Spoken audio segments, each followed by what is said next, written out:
Welcome to ஷானுராம்ஸ் kitchen. இன்றைக்கி வந்து நம்ம பலாப்பழத்தில் பாயசம் எப்படி பண்ணுறது அப்படிங்கிறத தான் பார்க்க போகிறோம். ரொம்ப டேஸ்டியான ஒரு கேரளா ஸ்டைலில் பண்ணக்கூடிய ஒரு பாயசம் இது. நல்ல ஸ்வீட்டான பலாப்பழமாக எடுத்துக்கோங்க. நல்ல திதிப்பாக இருக்கிற பழமாக எடுத்துட்டேன்னாக்கா உங்களுக்கு வந்து பாயசமும் ரொம்ப நல்லாயிருக்கும், நல்ல டேஸ்ட்டாக இருக்கும். ஸோ இதை வந்து நம்ம ஃபஸ்ட்டு பொடி பொடியாக நறுக்கிக்கலாம். நறுக்கின்னு வந்துட்டு நெக்ஸ்ட் என்ன பண்ணணும் அப்படிங்கிறத நான் உங்களுக்கு காமிக்கிறேன். இப்போ இந்த அளவுக்கு நல்லா பொடி பொடியாக இந்த பலாப்பழத்தை வந்து நறுக்கி எடுத்துன்னு வந்தாச்சு. இதை வந்து நம்ம ஒரு பாத்திரத்தில் போட்டுட்டு தண்ணிலாம் எதுவுமே விடாமல் வெறுமனே குக்கரில் வந்து ஒரு 2 விசில் கொடுத்து எடுத்துன்னு வந்துடலாம். குக்கரில் வந்து தண்ணி விட்டு நல்லா திளைக்க ஆரம்பிச்சிடுது. இதை இப்படியே இது உள்ளுக்குள்ளே ப்ளேஸ் பண்ணிடலாம்.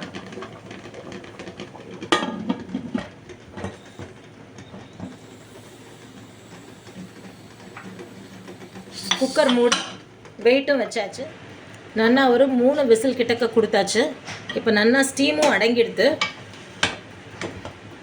குக்கர் திறந்து பார்க்கலாம். இப்போ இந்த பலாப்பழம் எப்படி வெந்திருக்கு அப்படிங்கிறத பார்க்கலாம். இந்த அளவுக்கு நல்லா மையாக மசிக்க வர மாதிரி இருக்கணும். இப்படி இருந்தால் தான், இந்த அளவுக்கு நல்லா வெந்தால் தான் உங்களுக்கு வந்து பாயசமாக பண்ணுறத நல்லா இருக்கும். அரைக்கும் போதும் நல்ல விழுதாக நம்மளுக்கு கிடைக்கும். ஸோ இந்த அளவுக்கு நல்லா ஜம்முன்னு வெந்து வந்துடுது. இப்போ இதை நம்ம நல்லா ஆற வச்சுட்டு அரைச்சின்னு வந்துட்டு நான் உங்களுக்கு காமிக்கிறேன் எந்த அளவுக்கு நல்லா விழுத அரைச்சிருக்கேன்னு. அகைன் அரைக்கும் போதும் இதில் வந்து தண்ணியெல்லாம் எதுவுமே விடக்கூடாது, வெறும்னே தான் அதை அரைக்கணும். நல்லா ஆறி வந்துடுது. இப்போ இதை ஒரு மிக்ஸி ஜாரில் போட்டுருக்கேன். கொஞ்சம் கூட தண்ணியே விடாமல் நல்லா பேஸ்ட்டாக இதை அரைச்சி எடுத்துன்னு வந்துடலாம்.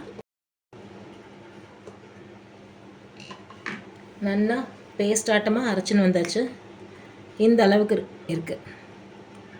இந்த மாதிரி நல்லா தண்ணியே விடாமல் நல்லா பேஸ்டாட்டம் அரைச்சி எடுத்துன்னு வந்தாச்சு.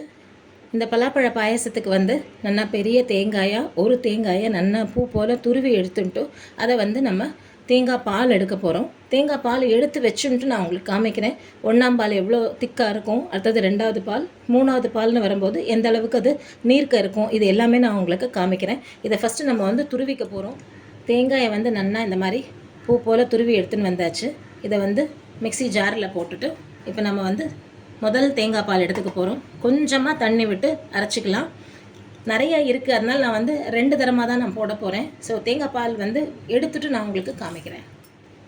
இப்போ நம்ம எடுத்து வச்சுருந்த தேங்காயிலேருந்து நல்லா தேங்காய் பால் 3 பால் எடுத்து வச்சுருந்தாச்சு. இது நல்ல திக்கான முதல் பால். கொஞ்சமாக தண்ணி விட்டு நல்லா அரைச்சி கொஞ்சம் ஒட்டை பிழிஞ்சு எடுத்து வச்சுட்டு முதல் பால் இது.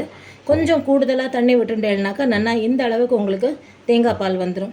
நல்லா தண்ணி விட்டு நிறைய நேரம் நல்லா மையாக அரைச்சிட்டு நல்லா ஒட்டை பிழிஞ்சு எடுத்து வச்சு இது 3ஆம் பால். ஸோ இப்போ நம்மளோட தேங்காய் பால் ரெடியாக எடுத்து அடுத்தது வெல்லத்தோட மெஷர்மெண்ட் என்னங்கிறத காமிக்கிறேன். இந்த மாதிரி கப்பால் 1 கப்பு நிறைய இந்த விழுது இருக்குது, சக்கை விழுது. அதாவது நம்ம வந்து பலாப்பழத்தை வந்து நல்லா பொடியாக நறுக்கிட்டு குக்கரில் வந்து ஒரு 2லேருந்து 3 விசில் கொடுத்து நம்ம வேக வச்சு எடுத்துட்டோம் இல்லையா, தண்ணிலாம் எதுவும் விடாமல். அந்த விழுது இந்த கப்பால் 1 கப் அளவுக்கு இருக்குது. ஸோ 1 கப்பு விழுதுக்கு வந்து 3/4 கப்பு கிட்டக்க நல்லா இடித்து எடுத்து வச்சுட்டு வெல்லம், மண்டை வெல்லமாக எடுத்துட்டேன்னா உங்களுக்கு வந்து அளவு கரெக்டாக இருக்கும். நல்ல ப்ரௌனாக, டார்க் ப்ரௌனாக இருக்கிற மாதிரி நல்ல பாகு வெல்லமாக எடுத்துக்கோங்க. அப்போ தான் உங்களுக்கு வந்து டேஸ்ட்டுமே நல்லாயிருக்கும், உங்களுக்கு வந்து அளவும் கரெக்டாக இருக்கும்.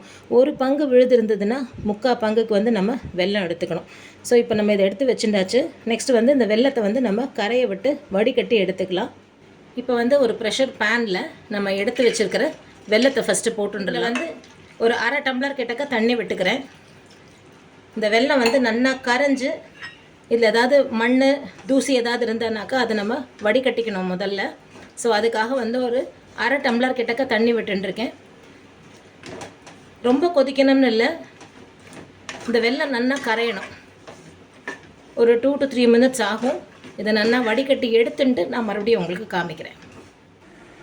நம்ம வடிகட்டினதுக்கப்புறமா அந்த குக்கர்லேயே வந்து அடியில் அப்படியே தங்கின மண் இந்த அளவுக்கு இருக்குது. ஸோ எப்பயுமே நம்ம வந்து வெல்லம் போட்டு எந்த ஒரு டிஷ் பண்ணுறதானாலும் முதல்ல வந்து வெல்லத்தை வந்து நல்லா தண்ணி விட்டு கரையை விட்டு அதில் இருக்கிற இந்த மண் தூசி எல்லாத்தையும் வடிகட்டி எடுத்துட்டு அதுக்கப்புறமா நீங்கள் பண்ணினேன்னா நம்ம சாப்பிடும்போது வாயில் எந்த கல்லும் மண்ணும் ஆப்பிடாமல் இருக்கும். ஸோ இப்போ இதை அலம்பி கொட்டிட்டு திரும்ப இதே பாத்திரத்தில் நம்ம இந்த பாயசத்தை ரெடி பண்ணுறதுக்கு ஆரம்பிக்கலாம். இதே குக்கரை வந்து நம்ம அலம்பி எடுத்துன்னு வந்தாச்சு. நம்ம வடிகட்டி எடுத்து வச்சு இந்த வெள்ளை கரைசலை இதில் அப்படியே இதில் விட்டுன்னு விடலாம். இது நல்லா ஒரு 2 to 3 minutes கிட்டக்க நல்லா கொதிக்கட்டும். இந்த வெல்லத்தோட பச்சை வாசனை போனதுக்கப்புறமா நம்ம இதில் வந்து எடுத்து வச்சுக்கிற பலாப்பழ விழுதை இதில் ஆட் பண்ணிக்கலாம். நல்லா ஒரு 5 நிமிஷமாக இதை வெல்லம் வந்து நல்லா கொதிச்சுன்னு வந்தாச்சு. இதோட பச்சை வாசனையும் போக ஆரம்பிச்சிடுது. இப்போ இந்த சமயத்தில் வந்து நம்ம எடுத்து வச்சுருக்கிற இந்த சக்கை விழுதை இதில் போட்டுக்கலாம். அடுப்பை கொஞ்சம் நான் சிம்லேயே தான் வச்சுருக்கேன். இதை நல்லா கட்டி இல்லாமல் கரைச்சிக்கணும். இந்த விஸ்கை வச்சு கலந்துட்டானா நம்மளுக்கு கொஞ்சம் ஈஸியாக இருக்கும். இப்போ பார்த்தேன்னா எங்கேயுமே உங்களுக்கு வந்து சக்கை விழுது வந்து அங்கங்கே கட்டி முட்டியமாக நிற்காமல் நல்லா ஈவனாக சேர்ந்துட்டு இப்படியே இது ஒரு மீடியம் ஃப்ளேமில் ஒரு 5 minutes நல்லா கொஞ்சம் சேர்ந்து கொதிச்சுக்கட்டும். இந்த சக்கை விழுது வந்து வெல்லத்தோடு சேர்ந்து நல்லா கொதிச்சு நல்லா கொஞ்சம் இறுகிண்டு வர ஆரம்பிக்கிறது. இந்த சமயத்தில் நம்ம முதல்ல வந்து என்ன பண்ண போகிறோம் அப்படின்னா எடுத்து வச்சுருக்கிற இந்த 3ஆம் பால் இருக்கு இல்லையா, இதை விட்டுக்கலாம். இந்த 3ஆம் பாலோட ஒரு 5 நிமிஷம் நல்லா கொதிக்கட்டும். நல்லா ஒரு 5 நிமிஷம் வந்து 3ஆவது பாலில் கொதிச்சிருந்தது. இப்போ நம்ம வந்து 2ஆவது பாலை விட்டு ஒரு ஜஸ்ட் 2 to 3 minutes கிட்டக்க அடுப்பில் இருந்தால் போகிறோம். ரொம்ப ஜாஸ்தி வேண்டாம். இதை நல்லா கலந்து விட்டுடலாம். இது வந்து ஒரு நல்ல ஒரு டெலிகசி, ஒரு கேரளா ஸ்டைலில் வந்து இந்த சக்கை பிரதமன் வந்து ரொம்பவே நல்லாயிருக்கும். கண்டிப்பாக நீங்கள் வந்து ட்ரை பண்ணி பாருங்கள். ரொம்ப ஈஸியாகவும் பண்ணிடலாம். நீங்கள் வந்து கொஞ்சம் கார்த்தால சமயத்துக்கு நம்ம பாயசம் பண்ணணும் அப்படின்னா நீங்கள் முதல் நாளே நீங்கள் வந்து பலாப்பழத்தை வந்து நறுக்கி வேக வச்சு அரைச்சி எடுத்து வச்சுட்டுடலாம். அதே மாதிரி வெல்லம் வந்து நல்லா எவ்வளோ தேவையோ அந்த வெல்லத்தை வந்து நீங்கள் பொடிச்சுட்டு நீங்கள் வந்து ஈவன் வடிகட்டி கூட நீங்கள் வந்து எடுத்து வச்சுடலாம். ஃப்ரிட்ஜில் லேசாக சூடாக்கி வடிகட்டிட்டு அந்த வெள்ளை தண்ணியை கூட நீங்கள் எடுத்து வச்சுட்டுடலாம்.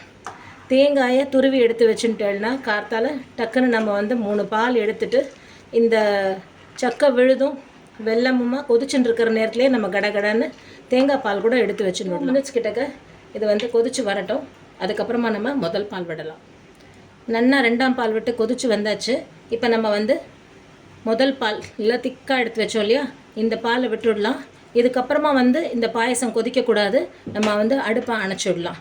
இப்போ இதுக்கு வந்து தாளிப்புக்கு என்ன பண்ண போகிறோம் அப்படின்னு பார்த்தேன்னாக்க நல்லா பல்லாக கீத்தி எடுத்து வச்ச தேங்காய், இந்த அளவுக்கு நல்லா பல்லாக கீத்தின தேங்காய், அரை மூடி தேங்காயில் ஒரு பாதி தேங்காய் எடுத்துக்கோங்க. இந்த அளவுக்கு நல்லா பொடியாக நறுக்கிக்கோங்க. இதை வந்து நெய்யில் நம்ம நல்லா வறுத்துட்டு அதை தான் வந்து இந்த பாயசத்துக்கு போட போகிறோம். இதில் வந்து நம்மளுக்கு முந்திரி, திராட்சை, ஏலக்காய் இதெல்லாம் எதுவுமே கிடையாது. தேங்காய் தான் இதுக்கு வந்து ஹைலைட். ஸோ தேங்காயை வந்து நம்ம நெய்யை விட்டு நல்லா தேங்காயை வந்து பார்த்தீங்கன்னா இந்த அளவுக்கு நல்லா பொன்னிறமாக வறுத்துண்டாச்சு. இது அப்படியே வந்து நம்ம பாயசத்தில் மேலே கொட்டின்னு விடலாம். அவ்வளோதான், நம்மளோட சூப்பர் டேஸ்டியான பலாப்பழ பாயசம் சக்கை பிரதமன் ரெடியாக இருக்குது. நீங்களும் இதே மாதிரி ட்ரை பண்ணி பாருங்க. எப்படி வந்ததுங்கிறத உங்களோட கமெண்ட்ஸில் சொல்லுங்கள். தேங்க்யூ.